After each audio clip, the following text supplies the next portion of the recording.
proposed these arrangements for the January meeting and the March meeting to be focused on the topic of our selective improvement plan. And if you recall, our selective improvement plan is a focus on poverty and serving those within each of our professions who face the highest economic challenges. What we thought is that if we're Niagara University and the Ascension mission is focused on this topic, then candidates who graduate from any single one of our programs should be more qualified than others as they go out and begin their careers to serve those most in need. So without further ado, Dr. Patricia Briscoe has agreed to share some of the work that she has been doing, and look forward to hearing. Thank you. Thank you. Okay, well, again, thank you to everyone that showed up today, and thank you to Jim for organizing this communication going. Jim sent me kind of a list of the goals that to the ground. For this It's easier to live. Do we start with? So what I'm going to try and do is kind of go along these, target these objectives.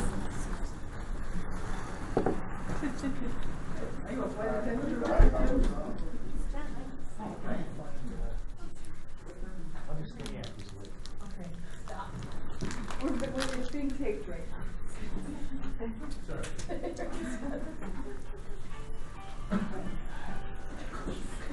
So there is the game. So I just want to keep this very informal, like a casual conversation, just to discuss some of the things that I've been doing. And I'll try and kind of follow along and target some of the objectives that for the faculty and the professional development in areas of poverty. I will give a little disclaimer that my experiences are my experiences, and they come with my own bias, and they come with my own interpretation based on my social upbringing. As some of you know, and I've been, my accent or my way of speaking. I understand that. You understand? Well, I'm from Newfoundland, and I've been asked many different places, are you from Boston? Are you from Texas? Are you? It's like, please. So if you've been to Newfoundland, you know, but if you haven't been to Newfoundland, you've never heard a Newfoundland accent, you have no idea. It's funky, right? Like a funny kind of accent that you just can't put your finger on. But anyway, here I am. And when I was in Newfoundland, I grew up in Newfoundland. I went back teaching there, and I worked in a small community that had, let's say, very struggling families, and it wasn't a affluent neighborhood, and it was a very disconnected neighborhood. So I come from it from a perspective of working, like sort of growing up and working in that area as a teacher. And then when I came to academia, I started working with the school in Puerto Plata. Actually, it's Munoz is the town. So I kind of, like I said, disclaimer is these are my experiences. You may agree, you may disagree, but and that's fine, because that's why we're in academia, is to agree and disagree, make things better, right? So if you hear something you don't agree with, then you can come to me after and we'll have our disagreement discussion. Okay. So I'll just give you a little bit of an outline how it started. I was at ARA one year, and I started, thinking about this thing of feeling a little bit hypocritical because I go to all these diversity things and racism and development and this and that and poverty, and I thought, I hadn't really experienced myself being in a community where there is poverty, like a lot of poverty. So let's describe poverty. So let's start with the description of what is poverty, because that is a very broad term, and there's the way I sort of frame it in my own mind is there's extreme poverty and then there's relevant poverty. So extreme poverty is basically related to those that don't have any of the basic needs. So they don't have shelter, they don't have food, they find it very challenging day to day to survive. Then there's relevant poverty, which is somebody that might live in this area that makes $20,000 a year but can't make ends meet. They struggle, they don't have any extras for anything. Sometimes they can't make ends meet, and that's relevant poverty, because if I were to take $20,000 and say to a person in extreme poverty, here's $20,000, they would think they died and gone to heaven. So that's what I mean by there is a difference. And so once you understand that there's different levels and different extremes of poverty, then you're able to kind of frame it in a way that when you speak about poverty, you need to sort of understand what frame of poverty or what conceptualization of poverty that you're actually coming from. So the case that I work in Munoz is extreme poverty. And basically, so I'll go back to the beginning. I was at ARA feeling a little hypocritical, seeing all these big name people talk about diversity. I thought, I wonder have they ever been in an area, like worked in a long period of time in an area where, you know, it is extreme poverty. And then I thought, I really haven't. So I used to listen to these people and say, you know, it's kind of like listening to people that have never been in a classroom, and you think, really, do you really know what goes on in the classroom? Or is the gap between you when you've been there and what you're talking about so large that you just can't relate anymore? So this is what I was feeling. So I said to my friend, I want to go somewhere where I can experience a school, maybe, and a community where there's some challenges. There's a lot of challenges, and I want to see it for myself, and I want to start to understand it a little better. So I went, she hooked me up with a guy named Paul Jones, who is a director of an organization, a nonprofit organization that worked with one school in Munoz. And the reason why she said that would be good is is kind of like, just put your toe in the water. Don't jump into the mud hut thing and, you know, whatever. Like, this way you go, you can have the comfort of an all-inclusive hotel and experience it for a week. You experience it, and then you get a feel for it, and then you can decide from there if you want to continue on. Well, I never looked back, and that was 6 years ago. So I went, I loved it. I thought the experience was just unbelievable. I felt like that I could give a lot, that I had a lot to give, that sometimes, you know, with teaching or the jobs that you do are very thankless, and you felt so appreciated and helpful there. So I kept going back. I just kept going back and doing things. So one of the ways that I started working with the school was just trying to help teachers become better teachers. It's kind of like, you know, the ripple effect. Well, if they can teach better, the kids will have better education, and so on and so on. And this is how you kind of start with something small, and then it grows into something bigger. So I'll just explain some of the experience that I've done over the last 6 years. And if you have any questions along the way, then just sort of stop and say, hey, can you explain that a little bit more? So that's how it started, helping the teachers. And I'll explain the neighborhood. So Munoz is an area kind of like a suburb of Puerto Plata. And basically there's 3 areas, kind of like ghettos. In Spanish they're called bates, or bate, or no, because that's French. It's bate, because it's a Haitian community. So they are Haitian refugees that have come to the Dominican Republic, some legally, some illegally. Some of them have status, some of them don't. They can legally work and not. And they basically live in an area, maybe the size of this would be 50 people, maybe even more. So it's, you know, quite condensed. There was some study, people come there and do some studies or whatever, and basically they looked at the number of people in a certain area, and there was like 1,000 families living in a very small area. So, you know, you kind of get the feel of what's going on there, right? There's, you know, condensed, not a lot of sanitation. They used to have bathrooms. They all got destroyed by people that didn't feel that they were necessary to have bathrooms in this community. They had showers, same thing.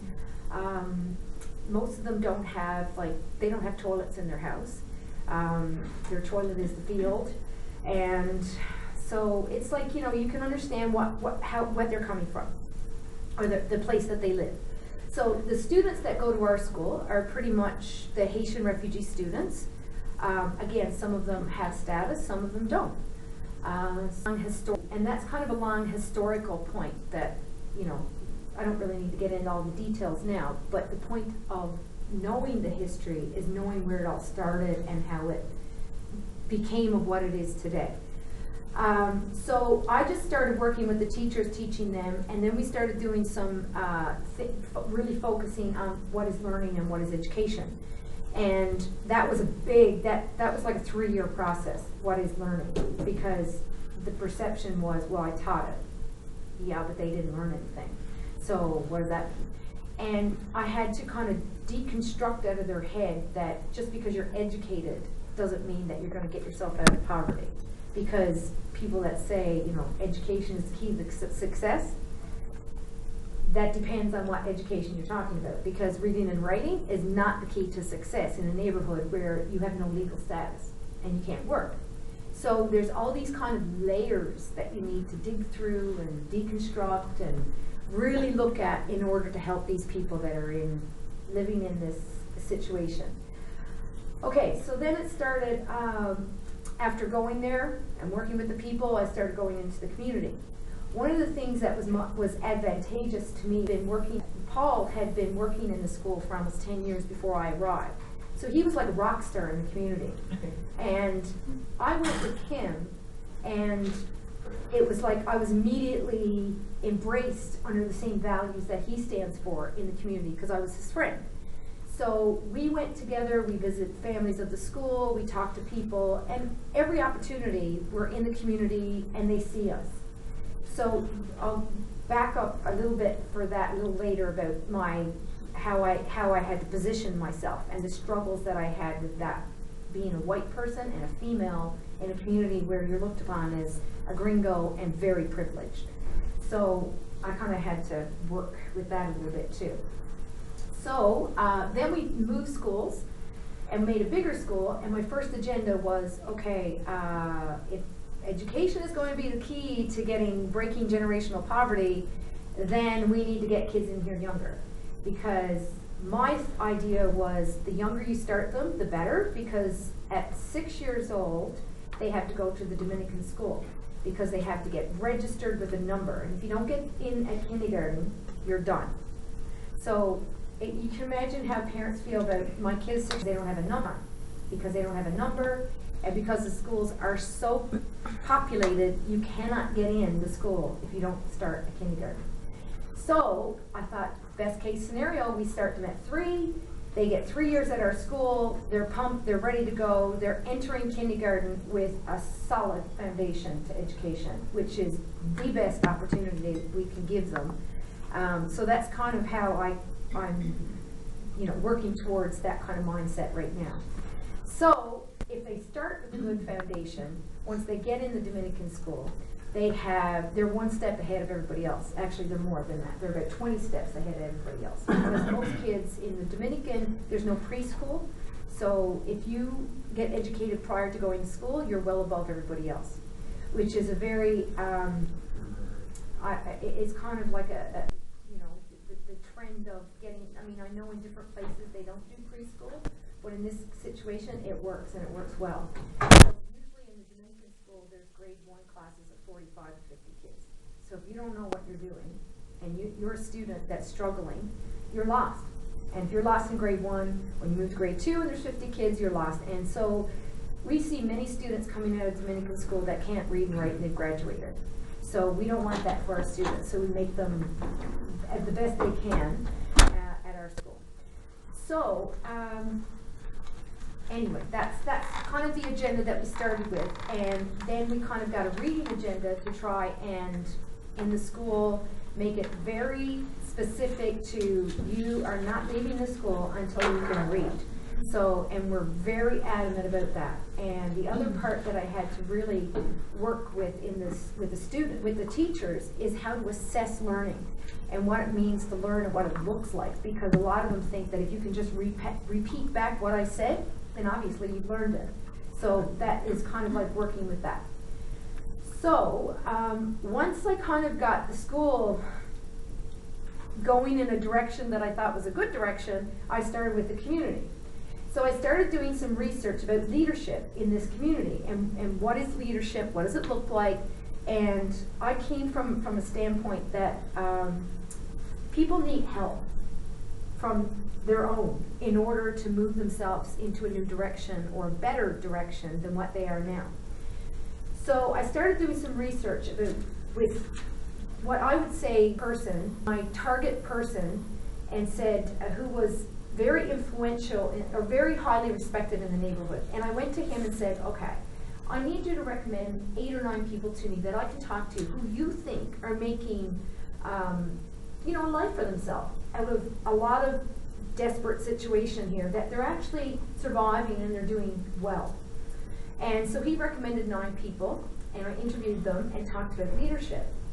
Because the idea was that if I could develop better leaders and mentors and role models in the community, then that would trickle into helping those that are coming up through to have a better attitude and a better perspective and knowledge and skills to move themselves in the direction that they could sustain their own livelihood. Okay, so what I found from that is a couple of things, obviously, that my idea of leadership is not their idea of leadership. They don't see themselves as leaders, even though when we take what we think is a leader and apply it, they're all those things.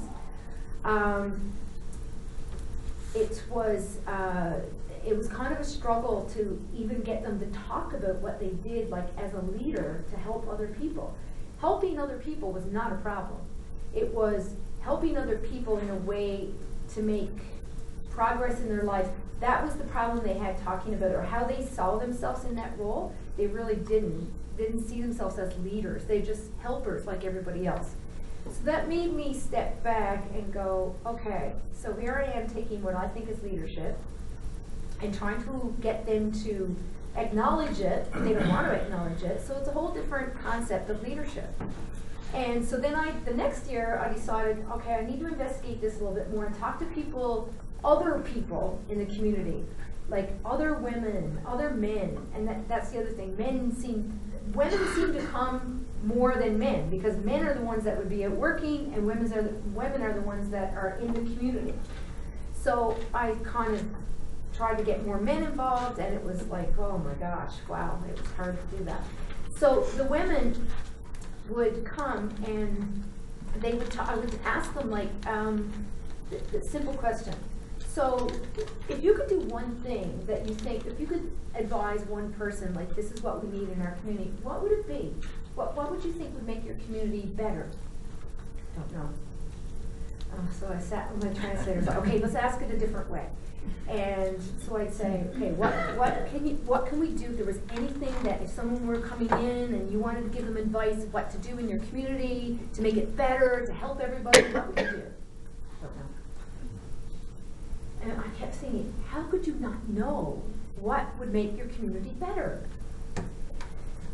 So, third time, I thought, no. Because my translator's like, they just said they don't know. And it's like, no, but we're going to ask it a different way.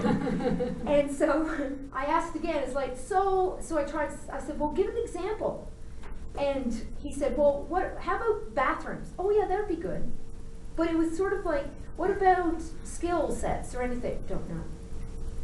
So of all the experiences put together that I had of the research, working with the community and the schools, I've learned a lot about the way people think, okay, and how they go, their thought processes and their knowledge and their attitude and their skills.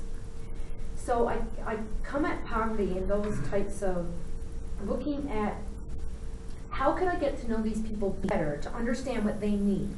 Because I had this really, it bothers me so much when I see these tourists coming into the Batey because they want to take pictures with someone who lives in poverty, or a kid that has a big belly because they have worms, and like, oh, I gave them a candy, and it's like, oh, I feel so good now. That's the wrong kind of help. So when you think about poverty, you got to think, how can you be the best help to them in a way that you're not enabling them, but you're helping them grow, develop as a person, and not just give them money. Because this is my number one saying: do not expect something from someone when they don't know how to do it. So if I give you money and expect you to budget, that's not going to happen, because you never had that much money before in your life. The first thing you want to do is go and buy the biggest steak you could find and eat it all, and then go, that was good, and 5 minutes later you're hungry, or the next day you're hungry. And what you've just done is expected them to spend it in a way that you think that they should spend it by going, okay, take $1 here and you get something to eat. They don't think like that. The things is the expectation that you have of what they're going to do with the help that you're going to give. So if you don't understand what's really going to help them develop more beyond just giving them something to sustain themselves for the day, then you're probably not doing them any good. You're enabling their behavior, their attitude, and not developing any skills. So if you say to them, okay, I'm going to give you $1 today, and this is what I want you to do with it. Tomorrow I'm going to come back and I'm going to do the exact same thing. And then you keep doing that for 30 days, and you say, now on the 31st day, what do you think you're going to do when I give you this $1? Well, I'll probably do the same thing I did the other 30 days. Right answer. Good. Okay, let's start with that. So this brings me to the next point, is that when you work with poverty, it's not short term. It has to be long term. And if you think you're going to go in and do something short term, then you're doing it for your own selfish reasons, and you're really not helping. Because the sustainability of that is lost. And one of the things that I found with working in poverty is that they need to see you as someone that is invested in helping them. And you don't get that from short term. You don't get that from a couple weeks. You don't get that even from a year. It may take 10 years. So choose what you're going to do purposefully, so that it's something that you think, is this something that I could do for the next 5, 10 years? And if it's not, then reevaluate what it is you're going to do. Because when I started, for me it was a week. I had no sort of expectations of where I was going to go with it. I was kind of being exploratory. And that's fine too. Say, okay, I need to explore some things that I can get involved in and see which one I think I could sustain for a long period of time. So when I started this, I thought, yep, I can sustain this. Because I knew that if I couldn't sustain it, I was just going to be one of those people that showed up, came in a week, left, and then went home and felt good about what I did. And when I went back, realized that is the same thing that it was before. So I do it all again, come back, and it's like, it just, the pendulum keeps swinging. You go, you do this, you help them, you come back, you didn't really help them. So so that's kind of like my advice to you, or from my experience, is that choose something you can get involved with or want to get involved in as a helping process that you can stay with for a long time. Otherwise, it becomes very, it's like you give them hope and then you take it away. You give them hope and you take it away. So, and they don't really change, and they don't really learn from the experience with you. And so it's kind of like you need to be a mentor to them as well. So the next part then is talking about how to be a good mentor with people that you work with that don't think the same way as you. And that's the first thing. You got to learn about how they think and what their goals are. And some of them don't have goals, because if you look at Maslow's hierarchy of needs, the first one is basic needs. So I don't know if anybody's ever experienced being hungry for 3 days, that you can actually say, this is what it feels like to feel hungry for 3 days straight, and how all of a sudden you don't start thinking about, oh, the email you gotta send, oh, the proposal you have to have in, oh, the class you need to teach, oh, the groceries you need to pick up is the #1 thing. And it's like your stomach takes over everything logical. It paralyzes your whole body of thinking reasonably and logically. So if you've never experienced that, you're going to have a hard time thinking about how they would, on how people who are hungry for 3 or 4 days in a row, how it changes the way that they think. So people that live in poverty experience things like that. Hunger is a big thing we deal with. And they experience that. When they eat, they don't know when the next meal is coming or where it's coming from. And it sounds like cliche, but if you've never experienced that, you don't know how to relate to it, and you don't know how it changes your thought process. So would you steal food if you were hungry, but you would judge them if they stole food? So that's where it kind of gets into not really understanding what it would feel like yourself if you were hungry for 3 days. What would you do? What would you resort to? And some people, I would never steal. Don't say never. Because if you were starving and really, really hungry, and you saw someone with something left, you would probably take it. Because we have this rule at the school: you nail down everything. You nail it down. They'll steal everything in the school unless you lock it up. Light bulbs, anything. Because they're resourceful when it comes to making money off anything. I mean, you know, the expression selling ice, right? Or I said some of them could sell sand on the beach to tourists and pretend that it's the magic sand, and they would sell it. It's like, they're resourceful. I think that's innovative, right? They don't see it as innovative, but they are. They're very innovative when it comes to being or thinking of ways to make money for themselves, to survive. So when you want to feel or actually experience what they go through, then maybe a good thing is to just, talk with them and ask them, like, what does it feel like to be hungry for 3 days? What do you think about? What do you think about when you haven't eaten for a while? What's on your mind? And some of them will say, oh, nothing, we just sit around, they don't do anything, because they don't really have the energy to do much of anything else. But then we come in and go, oh, all they do is sit around, right? And it's like, well, would you want to be up running around and looking for work and, being very resourceful and innovative when you're starving and you had no energy after 6 days or 7 days or whatever? It's like, that's the way it goes. And access to meals and clean water and that kind of thing is limited. So and I know I've been in the Caribbean long enough that after you go there for vacation or 2 weeks and you start to feel the heat. And it's like, oh, okay, I've had heat stroke twice and it hits you like bam. Like, wow, what's wrong with me? Because you realize that you can't sustain the same energy level as when you live here. And if you go for 2 weeks and visit, it's fine, but it's like you start to understand, now I know why everyone in the Caribbean takes 10 days to do something that could take 5 minutes, because they just pace themselves. Whereas we pace ourselves at 100 miles an hour and they pace themselves at 1 mile an hour, which is frustrating for me trying to get things done. But anyway, I need to appreciate that. So,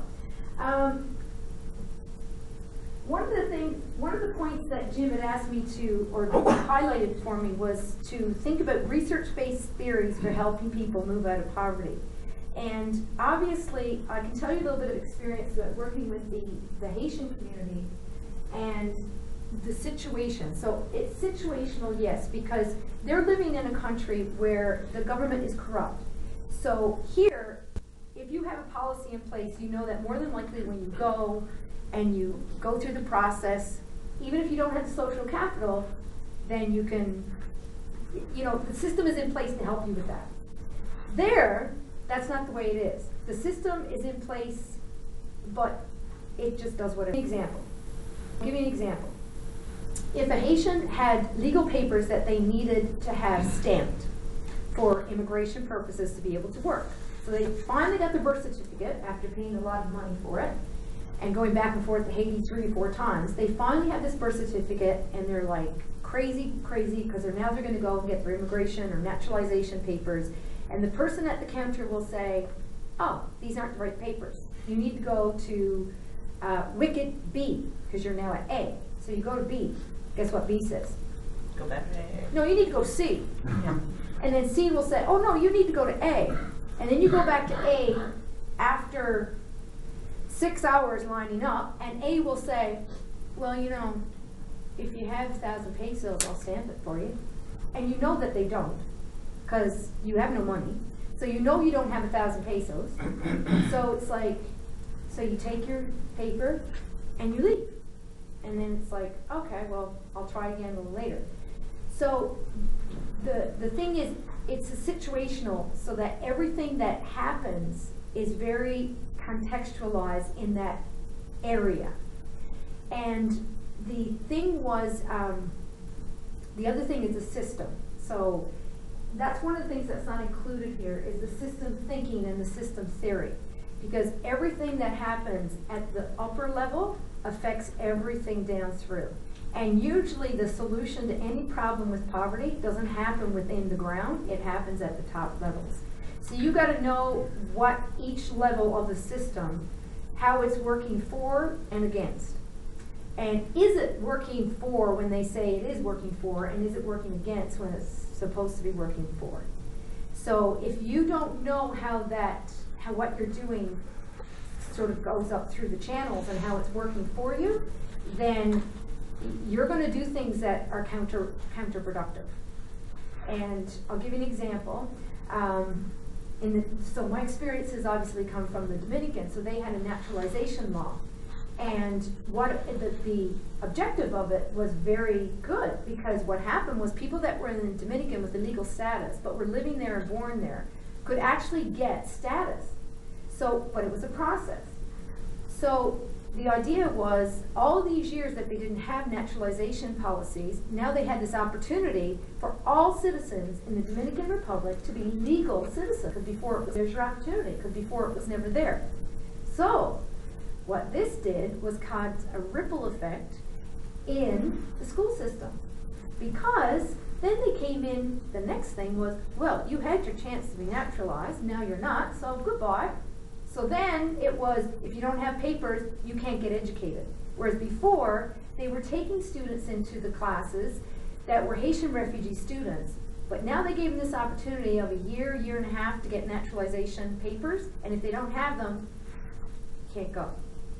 So the opportunity, what happened was, now you have young children who are in the community and ineligible to go to school because the Dominican government decided that they were going to offer this golden opportunity for everybody to have naturalization. Of course, the price tag that came with getting your naturalization was so far-fetched and so way out there that it was impossible. So when you go back to a system thinking, what was the system trying to create? A way to get rid of them. That's what I think. Because they knew, it's like saying, you can have your tenure if you pay $2 million. Well, that's great, but I'm gonna have to can't sign up. So, oh well, I can't sign up for that. And that's what they did. They basically said, you can have this if you bring us these papers, but they don't have the papers, and it costs them a lot of money to get the papers. A lawyer, just to go and speak to a lawyer, it's about $100. $100 in this community is like they would live on that for three months. So it's like this, you know, this dream that would never, ever, ever come to them. And they're so used to this, you know, type of treatment that they don't stand up for it. And they can't do anything about it. So if you're trying to help the community that the government was more or less trying to get rid of, wasn't there some resentment toward you? No, because they don't think that way. They don't, I've had to change my whole way of thinking. Like, you know, here we have arguments and like you know, well, actually we don't have arguments. We're always politically correct and polite to everybody, right? Like we don't, I don't like you and blah, blah, blah. Well, remember, basically, we normally don't say what we really want to say. Tell you. There, they will tell you. They will straight out tell you. And then it's done. You don't, they don't judge the same way we do. And they also don't harbor over things. Like they don't hang on to grudges. They're like, yeah, we had an argument. I agree. You disagree. That's it. We're done. Right? And then they just move on. So basically, that question would have been, oh, they're just going to think, like, I can't help them get their paperwork because I don't have those resources for that. And I don't have the legal background. I don't have the money to give them to say, oh, we have 10 families. I just don't have the money to do that. So I need to go about it in different ways. So I need to teach them social capital. So I need to teach them the skills that they need. So when you go and that person says to you, pay me 1,000 pesos and I'll stamp it, you need to be able to say back to them, oh, well, I should go get the police so that they can come and you can say that to them. They won't do that. But if they did, they would back down, the other people. But they don't have that social capital to bring the police in because they're afraid of the police because they don't have legal documents, so they ruffle any feathers with the police will put them in jail, and they know if they go in jail, they're done. And they never get out, and then they get either deported back or they just get lost in the system. But on the other hand, you just said that it's a systemic issue. Mm-hmm. So being able to bring the police simply means that it also goes against the system. Yeah. Will the police actually do it? Depends, yeah, probably, if you get the right police officer. The police are very tricky, because the police are corrupt. The police, believe it or not, the police get paid about 7,000 pesos a month, which is probably $200. And they work 16-hour shifts, usually 6 days a week. So you know where they're getting the rest of their cash. I'll watch your place if you pay me. I'll make sure nobody touches your things if whatever. Or it's like, you don't pay me, I'm going to arrest you for wearing brown shoes today, right? It's like, it's tricky. Because some of them are afraid of the police and some of them aren't. Sometimes the police stands up for them, sometimes they don't. So it's a very sort of precarious situation there with the police. And usually the ones that you know that are in the communities, like Munoz, and you get to know them, they'll stand up for the people there. If they don't know them, they won't stand up for them. And that's probably why it's good that, you know, you're focusing on it as social capital. And my experience in Head Start seems to mirror more the experience you're having in the Dominican than the life I have on the other side of the same city. Mm-hmm. In that, you know, experiences where an individual's heat got shut off in temperature like this, and you know, I hear word of it, and I'm thinking, okay, let's get in the car. We're going to go down there. We're going to solve these. You've got 3-year-olds living in your home. I'm not going to let you go for a long weekend with no heat. Yeah. And I felt at that time like I was the only one that had the sense of emergency that was related to this. And so I thought when I get to the social service agency that's going to take care of this, they'll step up and go ask. And I'm just driving them there, and that wasn't to the point where I was the one that had to go up and argue for it, Yeah. To get those changes to happen. And I felt from the psychological perspective, not the leadership, it's learned helplessness. I've tried, and nobody's going to argue. Yeah. And I guess I can understand after years and years of getting to the front of the line, you say changing, yeah. you say You give up. why bother? Yeah. So that's one of the things that I want to start doing now is my next sort of movement there is to try and build some skill sets that they have. First, they have English, because that's one of the top skills to have in the DR, because of the fact that the tourism is there and they can help tourists, and it's a big, you know, industry in the DR. The other thing is knowing how to read and write, and like that social capital of when they see things, how to read it and read between the lines. And that's very challenging, because they start with, their mother tongue is Creole, and then they learn Spanish, but they don't learn written Spanish or reading, because they just do it from word of mouth. So a lot of them don't have any writing or reading skills at all, but they speak languages of Creole and well, French and Spanish. So when I say they, because I use that a lot, they, I normally talk about the Haitian refugees that I work with in the community. But I can't exclude the Dominicans, because I have seen the side that Dominicans get caught in this generational poverty as well. And the government doesn't work for them, they work against them. And jobs I see. And jobs are very, very scarce in the Dominican. And, you know, and they work from 7 in the morning till 7 at night, 6 days a week, and they make peanuts. What do they do primarily? Primarily is the tourist industry, and then it's everything else that they need for services. For example, everybody rides a motorbike, so there's like 1,001 motorbike shops to repair motorbikes. The other thing is barber shops and hair salons. So, you know, they're just hair people, I guess, I don't know, but they seem to be on every corner. Everybody there, you could start a business there and do anything. So Clamato, which is like a corner store, everybody from their house has a corner store. So I call them corner stores. That's my Newfoundland thing.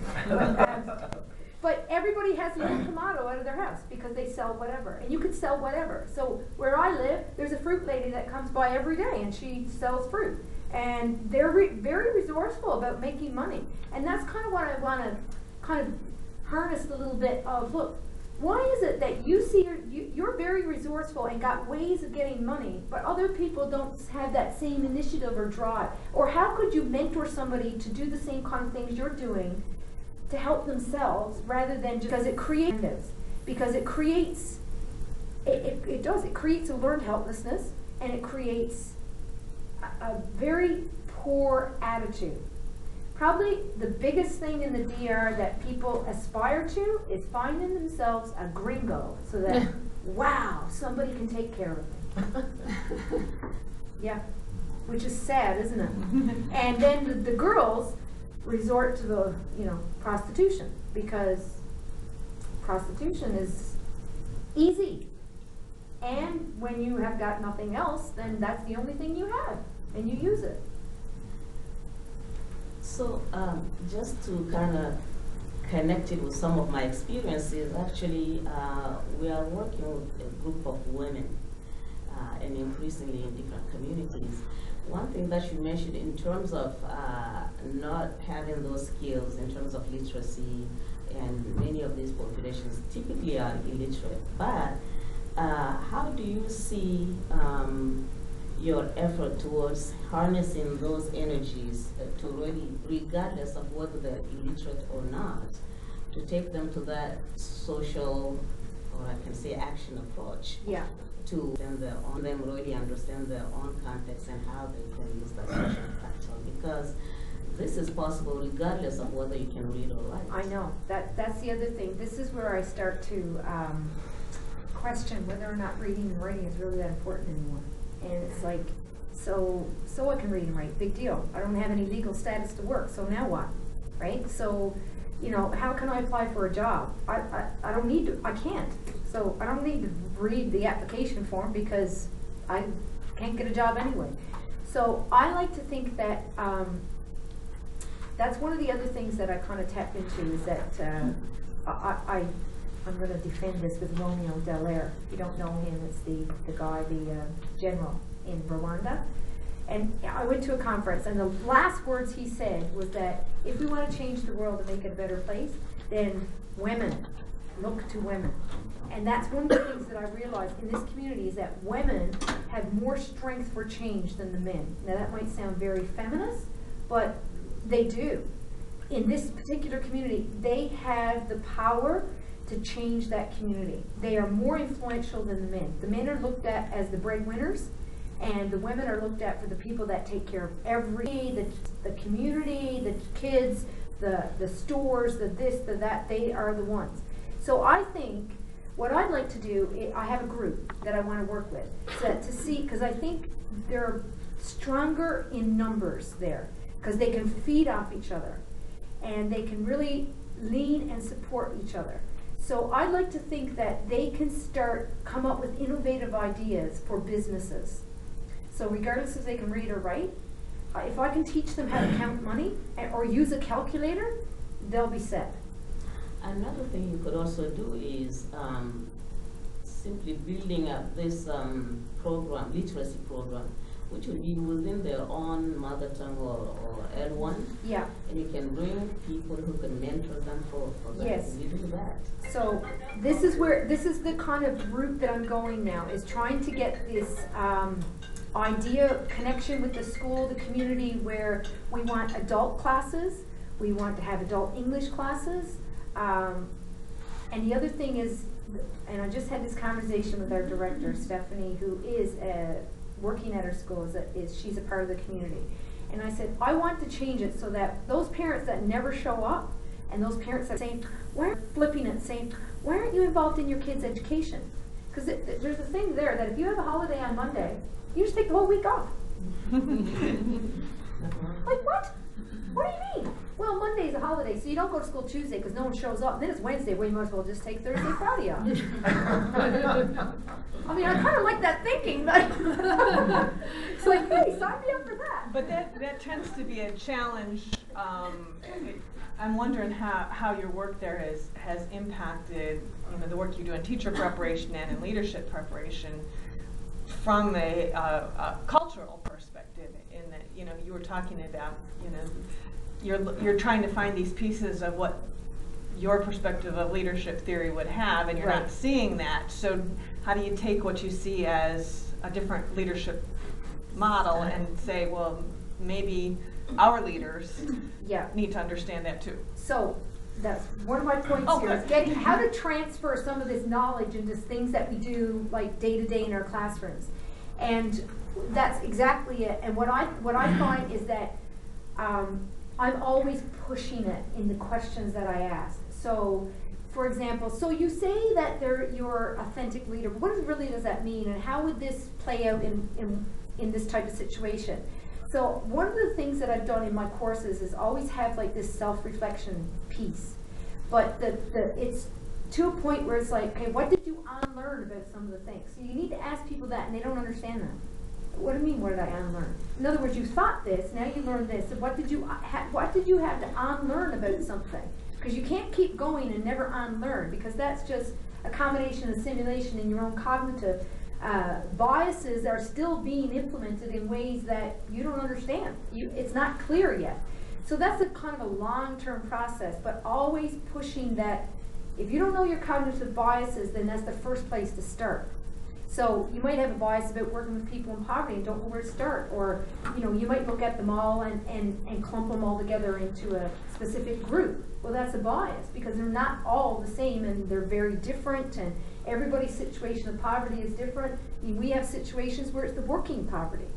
So, that could be us, some of us, right? When we go to Buliland to present at the conference, there's a school there, the Bamboo School. Chandra and I were there. And a lot of people in Buliland make $1 a day. They're rice farmers. Yeah. And yet this school is just amazing. It's taken them years to get to where he is. But it'll be interesting when you're there to see if you can take these things and transfer these skills to where you are. I think there's some you can. The other piece though is the drop-in tourist mentality. Like you said, you see, you come for a week and you help and you go home and you feel better about life. I think that in some instances we have done that here. So if I send a middle to upper economic level student into a school that is 98%, depending on your definition of poverty, they go in, and what we may be very well doing is reinforcing a bias as opposed to, exposure isn't enough. There has to be something that goes along with it. And that's my worry, was that, okay, they come back to our classroom, I'm like, what do I got to tell you? I don't know. Yeah, so what it does, it confirms your own biases, because you're still considered the privileged one. So you don't ever get disrupted in your thinking. And so it's funny you say that, because I just put in a research ethics proposal for the study abroad program that we're going to do. So one of the things that I did was take students from the VPS program to the schools and the community. So this year I have another group of students going, and we're doing a research project called Internet and Intentional Interruptions. And the whole premise around this is like, no, you don't go in there and say, this is what you saw, and leave it at that.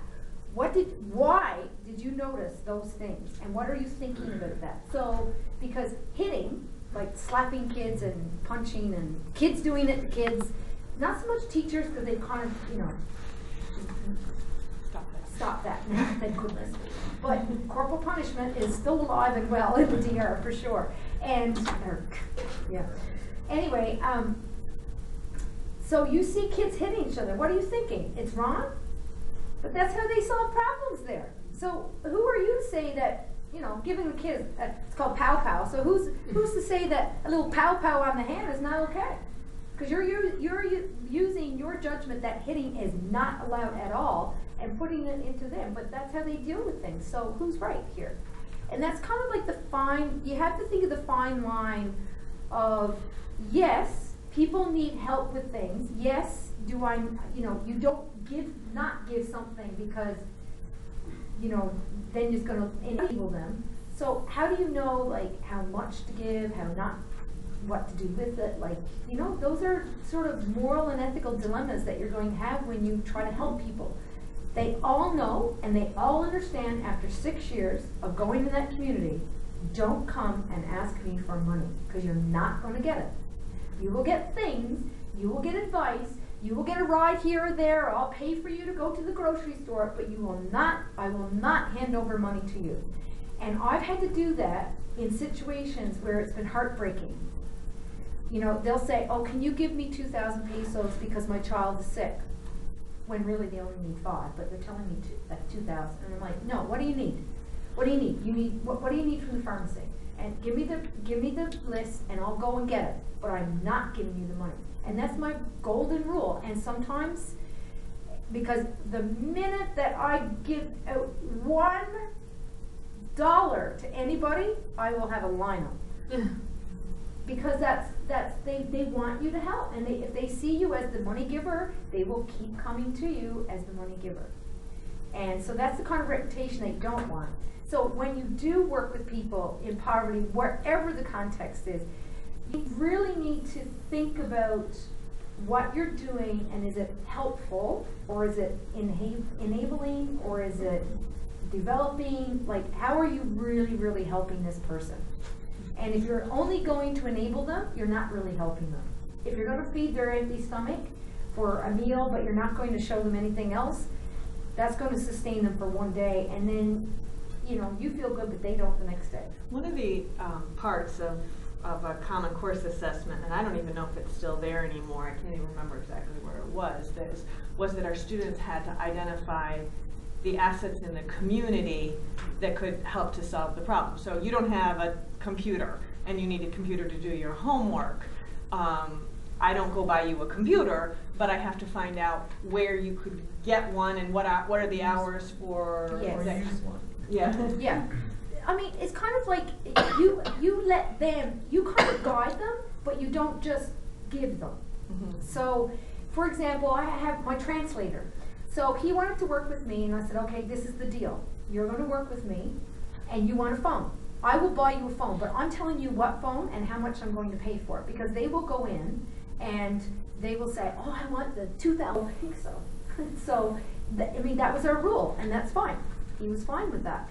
But you have to put these kind of things and say, okay, I will give you money, but I need you to do something for me in return. And sometimes that's not always good, but at least they learn a little bit of, you know, that work to make money.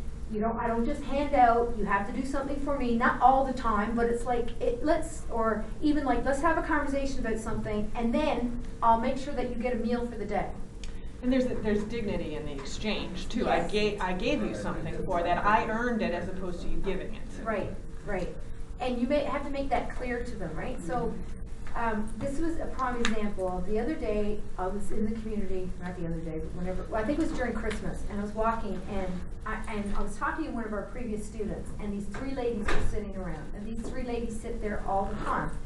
And so I knew that they would probably stop me because they like to talk and whatever. So they said, we like your sandals. Oh, thank you. Can we have them? No. Why not?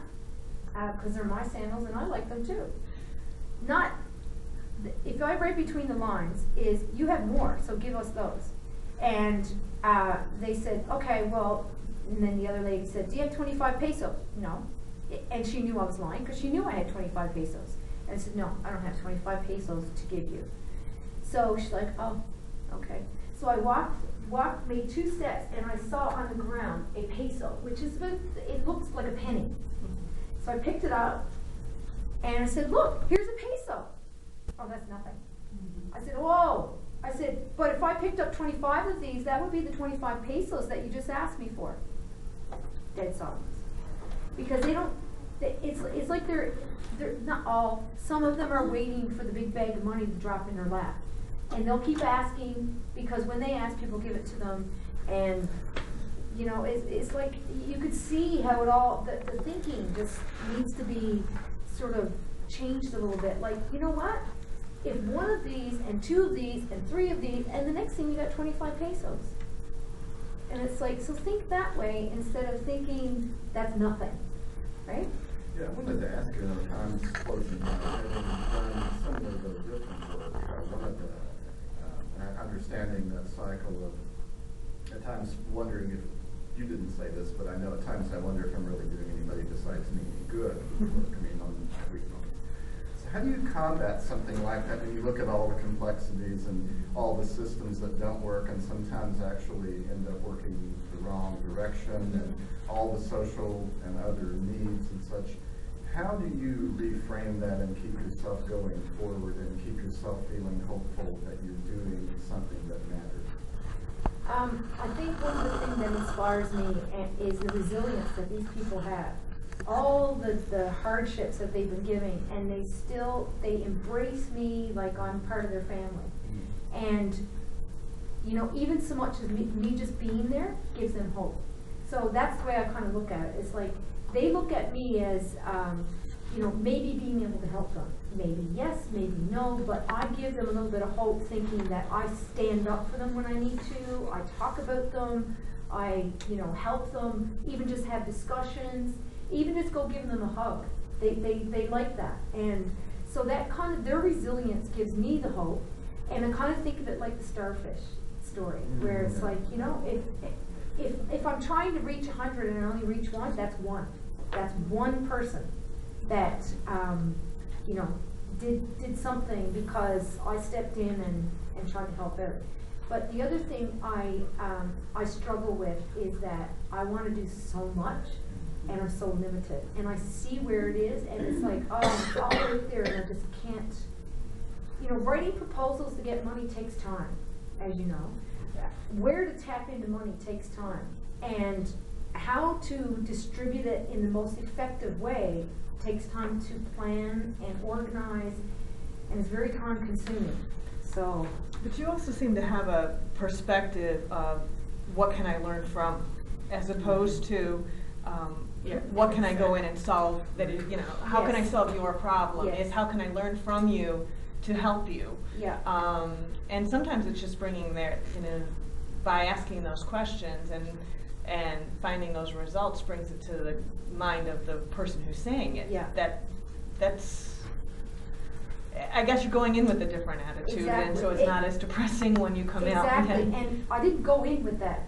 It changed during kind of thing, but one of the things that I really struggle with is researcher positionality, because I had to, like, all these things are going through my mind. First, the way I dress.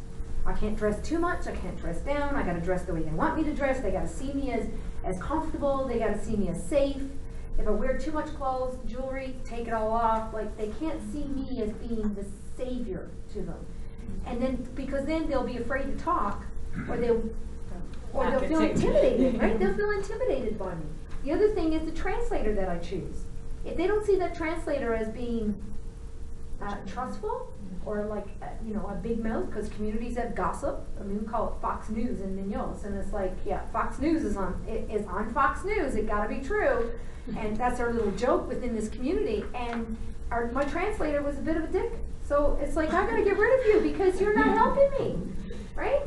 You're making things worse because people wouldn't say things, and they saw him, they didn't know him. So it's like, I'm not saying anything with this guy. You want to know what I think? I'm not saying anything with this guy around.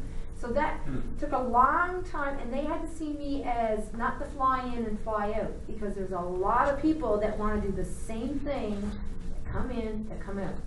So one of the other things that I didn't mention, is I got a part of the community group. Am I almost out of time? So I got a part of the community group. So my new translator begged for me to be a part of this group. You know why they wanted to resist me? Another white girl trying to make money off poor people. And that's what they saw. And it's like, so we have one girl that went there, set up a camp, and she has these rooms, and she calls it rustic. And it's like, yeah, it's rustic, all right. And she brings people in, she advertises, she brings people in, and she lets them go in the community and work for the community. It sounds like a great plan. It's a business. And they see it as a business. And they take pictures and they post, and oh, look what I did to help black kids. And it's like, no. And she makes a lot of money off that. So the community guy said, no, we don't need anybody else like this in our group. So he went to bat for me and said, look, you really need to listen to her, because she's not like the rest of them. And then there was another girl that came in and did the same thing. She's not like the rest of them. And finally, after I would say it was 3 weeks of him going to him every single day. Look, you need to listen to her. You need to listen to her. Because he sat in on all my conversations. And he was one of my students, started off 12 years old. And now he's 13, I think he was 13. And so he's my translator now. And he knows these people. And he went in and he listened to my interviews and he listened to what I said. All this, and he said, took all this, and he said, you really need to listen to her. You need to have a conversation. And he said, okay. So I went, had a conversation with the community leader, and he said, no, I think you're all right. Okay, yeah, you'll do fine. So then he invited me to go to the community group. And so I went to the community group, and all the people were like, what's she doing here? And the first thing they asked, what business does she have and how much money is she making? And the guy said, look, you know how I am. The leader said, you know how I am with people in this group. I can guarantee you she's not here to make money. So my next agenda with them, they want to try to help the sanitation in the community and the garbage collection and that kind of thing. So I said, okay, I have a school. I have 10 kids that are old enough to be able to do something like this. I said, but the main thing is we're not just going in to pick up garbage. We're going to educate people what to do with their garbage, how to do this, how to do that. So it takes it's like a backdoor approach. And he's like, okay, that sounds pretty good. So anytime I go there now on Thursdays, they have meetings, so I go and I attend and I listen and you know, so that was a big plus for me. How long do you stay when you go? It just depends when. Like if I go in June, I usually stay the rest of the school year, and then July and August is when I start doing my research with the community. And I go at Christmas time, and then throughout whenever I can get there, whenever we have breaks, or I know that I can spend a bit of time there. But usually it's those 2 big chunks that I go, and then I'll be going in March with the students, and then I get to stay a little bit longer because it's March break after. And so it's just throughout. But it makes a big difference being able to stay longer than a week. Yeah. I think your approach is very interesting because it matters to have somebody in the community who is very well respected to be an ally. That's one. You mentioned long-term and short-term. I think what you're doing short-term may not produce what you're really expecting, but long-term is really what you should continue shooting for because, again, you mentioned students that you're taking there. And these would end up actually doing a lot of things long-term because they're being exposed, and as human beings, they will be able to relate to other human beings like them. Yeah. That would be the long-term part, I think, solution, I think. It's like, go ahead. No, I was going to say that, you know, sometimes you're going to do things that are not great, and you just got to say, that was just a crappy idea, I shouldn't have done that. But it's okay to make mistakes, right? Yes. You learn from them. But if you keep doing it, not knowing what's good about it or what's wrong about it, then, you know, you can't do that, right? Because at the end, you're not really helping anybody. Yes, and it should be reciprocal because, as you mentioned, they should also understand some new values that they need to incorporate into their ways of life. Although you mentioned history, and historically there is a perception about a white person coming into your community.